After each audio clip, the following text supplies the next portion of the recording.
Hello, everyone, and welcome back to another episode of Real English Voices. I am Tom, and I am so happy to be here with you today. And I am Ria. Hello, everyone. It is really good to be back behind the microphone. How are you feeling today, Ria? You look a little bit intense today. Is everything okay? Oh, Tom, you know me too well. Honestly, I am feeling a little bit stressed. I had such a busy morning, and I felt like I was running against the clock to get here on time. Running against the clock. That is a great phrase right from the start. It means you were rushing because you had a deadline approaching, right? Exactly. I hate that feeling. My heart starts beating fast, and my palms get sweaty, and I just feel this weight on my shoulders. Well, Ria, honestly, that is actually perfect. Perfect? How is my stress perfect, Tom? That is not very nice. No, no, hear me out. It is perfect because today we're talking about exactly that feeling. We are talking about how to stay calm under pressure. Oh, wow. Okay, that is a coincidence. But you are right. This is such an important topic, not just for life in general, but especially for our listeners who are learning English. Exactly. Think about it. What is one of the biggest pressure situations our listeners face? It is speaking English in front of other people. Ah, absolutely. I remember when I was learning a second language, the moment someone asked me a question, my mind would just go blank. It's like all the words I learned just flew out the window. That happens to the best of us. It's called performance anxiety. But before we dive into the solutions, let's talk about what pressure actually feels like. How do you describe it? For me, it feels like the room gets smaller. It's mental, but it's also physical. Like I said earlier, my hands shake a little bit. I feel like everyone is watching me and judging every single move I make. That's the spotlight effect. We think everyone is looking at us with a magnifying glass, looking for mistakes. But usually people are just thinking about themselves. That is true, but it's hard to remember that in the moment. You know, Tom, I have a story about this. A few years ago, I had to give a presentation. It wasn't even a big one. It was just for a small team. But I was so nervous. Really? But you are so good at speaking now. What happened? Well, this was before I learned how to manage my nerves. I stood up, and I had my notes in my hand, but my hand was shaking so much that the paper was rattling. It made this loud noise. Brrrr. Oh no, that must have been embarrassing. It was terrible. And because I heard the paper shaking, I got more nervous, and then I started speaking faster. I was speaking a mile a minute. No one could understand me. Speaking a mile a minute. I love that idiom. It means speaking extremely fast, usually because of nervousness or excitement.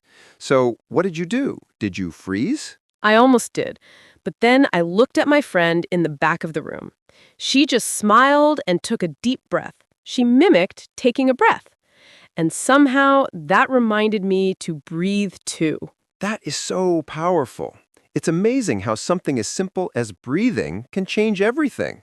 It sounds like a cliche, though, doesn't it? Everyone says just breathe, but does it really work? It absolutely works. Biologically, when we're under pressure, our body goes into fight or flight mode. Our brain thinks we're in danger, like a lion is chasing us. But it's just an English conversation or a presentation. No lions involved. Exactly, but our brain doesn't know the difference. So breathing deeply, specifically breathing out slowly, tells your brain that you're safe. It's like a switch that turns off the panic. So when our listeners are in a situation where they have to speak English and they feel that panic rising, what should they do? Just stop talking? Yes, actually. Pause. Silence is not your enemy. I think English learners are terrified of silence. They think if they stop talking for 1 second, people will think they don't know the answer. That is so true. We feel like we have to fill every second with sound. But actually, a pause can make you look confident. It shows you're thinking. Precisely. If you pause, take a breath, and then speak, you sound in control.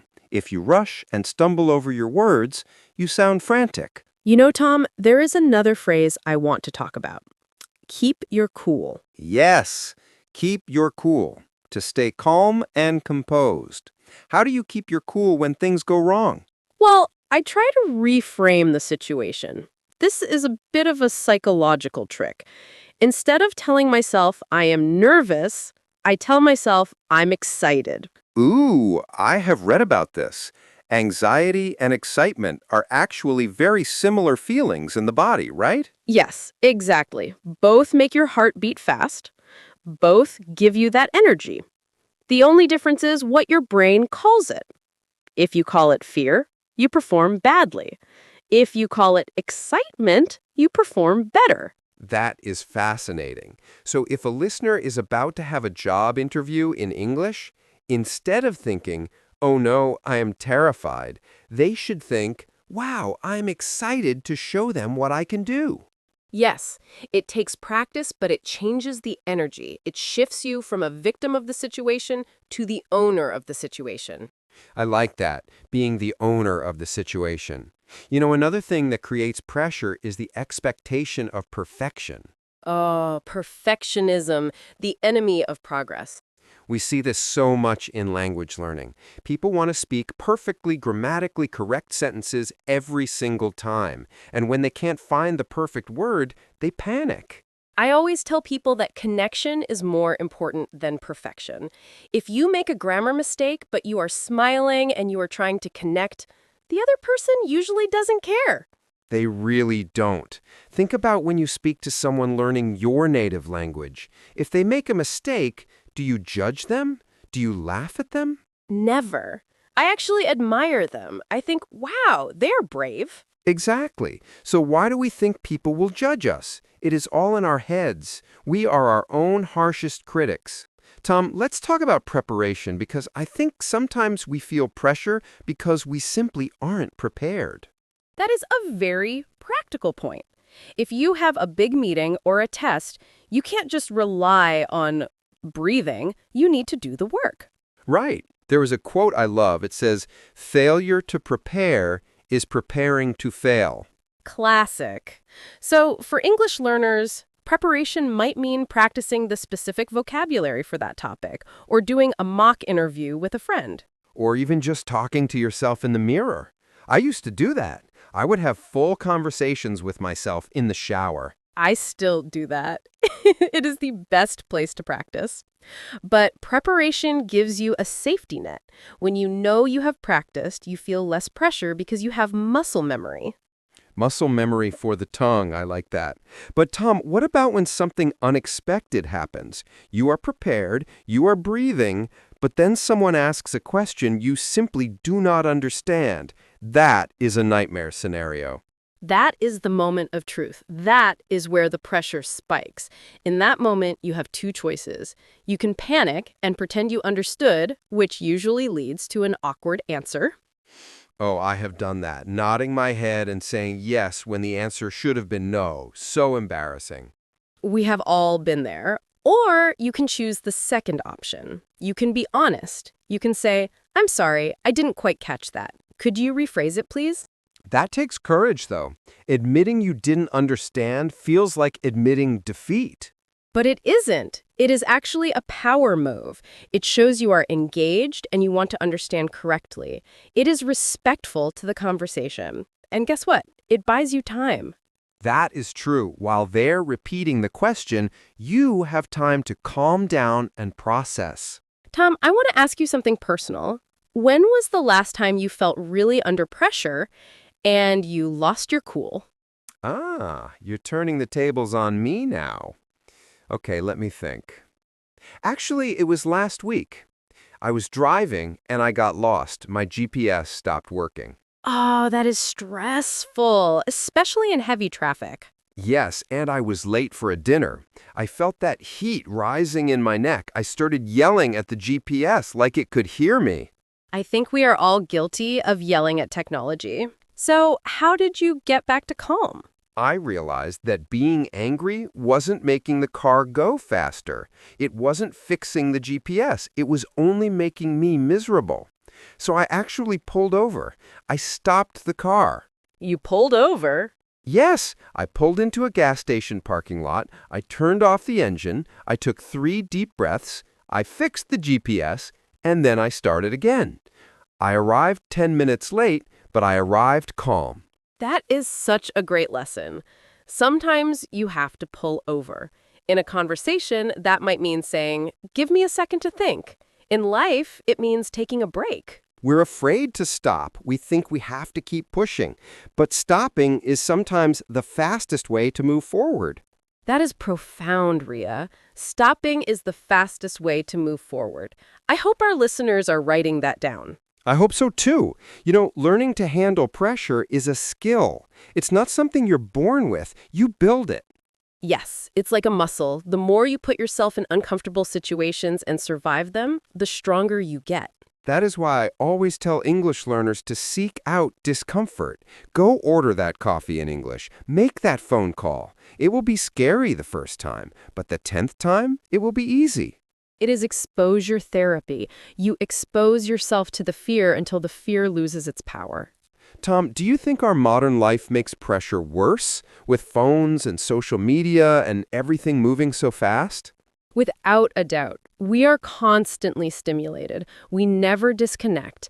That baseline level of stress is always there. So when a big challenge comes, we're already half full of stress. That is a good way to put it. If your cup is already half full of stress, one drop of extra pressure makes it overflow. Exactly. That is why things like sleep and exercise are actually English learning strategies. Wait, explain that. How is sleeping an English strategy? Well, if you're tired, your brain processes information slower. Your emotional regulation is worse. You are more likely to snap or panic. If you're well rested, you can handle the pressure of speaking a foreign language much better. That makes total sense. So, if you have a big exam or an interview, get a good night's sleep. Don't stay up all night cramming grammar rules. Please don't do that. It never works. Your brain needs rest to consolidate what you learned. I want to go back to the idea of mistakes. We talked about perfectionism, but I think there is also the fear of looking foolish. The fear of losing face. It is universal. I learned to laugh at myself. That was my biggest breakthrough. When I make a mistake now, instead of turning red and looking down, I just laugh. I say, "Oops, my English is on vacation today." That is brilliant. Humor diffuses pressure. It breaks the tension immediately, and it makes people like you. People like people who are humble and can laugh at themselves. It releases the tension in the room, too. If you're tense, the person listening to you gets tense. It's contagious. But if you're relaxed and smiling, the listener relaxes too. It is a mirror. We mirror each other's emotions. So if you want the interviewer or the teacher or the stranger to be nice to you, be nice to yourself first. Be nice to yourself. I love that. We are often our own worst bullies. We say things to ourselves that we would never say to a friend. If a friend made a grammar mistake, would you say, "You're stupid. You will never learn"? Never. I would say, "Hey, good try. You're getting better." So why don't we talk to ourselves like that? Self-talk is a huge part of staying calm. What is the dialogue happening inside your head while you're under pressure? For a long time, my internal dialogue was very negative. It was like a constant criticism. But I had to train it. I had to catch myself and say, "No, stop. I am doing my best." It takes awareness. You have to hear the negative thought and label it. Say, there's the fear again. Hello, fear. I see you, but you are not driving the car today. I am not letting fear drive the car. I am putting fear in the back seat. It can come along for the ride, but it doesn't touch the steering wheel. I love that visual. So, Ria, let's summarize some of these strategies for our listeners. We've covered a lot of ground. Okay, so first we have the physical strategy, breathing. Slow, deep breaths to tell your brain you are safe. Right. Then we have the mental strategy, reframing fear as excitement, changing the label. Then there is preparation, doing the work so you have a safety net. And the power of the pause, not being afraid of silence, taking time to think before you speak. And my favorite, pulling over. If it gets too much, stop, reset, and admitting when you don't understand. And finally, using humor and being kind to yourself. It sounds like a lot when we list it like that, but you don't have to do it all at once. Just pick one thing. Yes, start small. Next time you feel stress, just try the breathing. See what happens. Tom, I have a challenge for our listeners this week. Oh, I love challenges. What is it? I want our listeners to put themselves in a slightly high-pressure situation on purpose. On purpose? That sounds scary. It has to be. Go to a shop and ask a question in English, or record a video of yourself speaking and post it. Do something that makes your heart beat a little faster. And then observe yourself. See if you can stay calm. See if you can keep your cool. Exactly. Treat it like an experiment. You are the scientist, and your emotions are the subject. That is a fantastic challenge. And remember, guys, pressure is not a bad thing. Pressure is what turns coal into diamonds. Oh, look at you with the metaphors today. But it is true. Without pressure, there is no growth. If you stay in your comfort zone, you stay the same. We want you to grow. We want you to shine like diamonds. That's cheesy, Tom. I know, but I like it. Listen, everyone, learning English is a journey. There will be bumps in the road. There will be storms, but you are the driver. And we're here in the passenger seat cheering you on. We really are. We believe in you. Even when you don't believe in yourself, we believe in you. So, take a deep breath, drop your shoulders, unclench your jaw. Feel better already? I know I do. Me too. Talking about it really helps. That is the final secret. Talk about it. Don't keep it inside. Share your struggles with a community. That is why we have the comments section. We want to hear from you. What makes you feel under pressure? How do you handle it? Yes, please let us know. We read every single comment, and we love hearing your stories. Thank you so much for listening today, guys. We hope this conversation helped you feel a little lighter and a little more confident. Remember, you've got this. Stay calm, keep learning, and keep speaking. See you in the next episode of Real English Voices. Bye for now. Goodbye, everyone.